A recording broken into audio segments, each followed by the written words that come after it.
Yeah, I mean, what I'm getting there is for so much of human history, we've called upon women in our tribes as the oracles, as the, holders of wisdom and the stories of our tribes as well.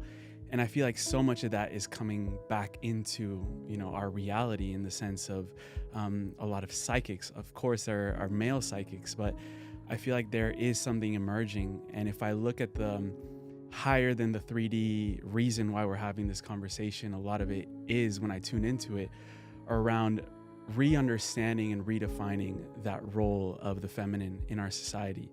Not just as oracles, but also you mentioned like, I'll do anything for my kids. Also that fierce, like rageful, almost like Sekhmet type of energy. And so I wanted just to very open-endedly, have a conversation around where you both see this new role of the feminine and how it relates to the new masculine that's emerging, because it is a huge conversation that I feel like, the templates that the three of us are holding can go into many different directions with that. So I'll leave it very open-ended as to where we want to go with this, but yeah, the feminine.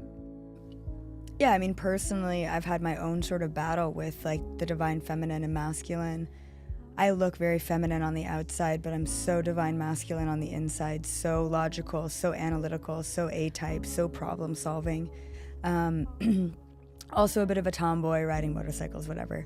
But yeah, so what I'm noticing just at a collective level and at an individual level is it's not just the time for the divine feminine, it is the completion of the divine feminine masculine dichotomy. It's the yin yang coming together. I think it's a yin yang, I think is the proper pronunciation. But it's like our world was ruled by the toxic masculine, and because of that, there was a lot of toxic femininity coming out as well to kind of match that energy of like, well then, if you're gonna be assertive, then I've gotta match that. And I can't be safe in my feminine. And so now with sort of the turning of the tide and the empowerment of the woman, there's now like this relaxed energy of safety, and the men are ascending as well, which is so powerful. Like the ascension of the divine masculine really kicked off in 2025. And so there's this healing of the divine masculine. And with that, there is this grounded energy, this protection energy, but also this emotional intelligence that's coming out in the masculine. And then with the divine feminine, there's this power that's coming out. It's not just the softness and the femininity, but it's this power that's coming out. So it's like both the divine feminine and masculine are healing.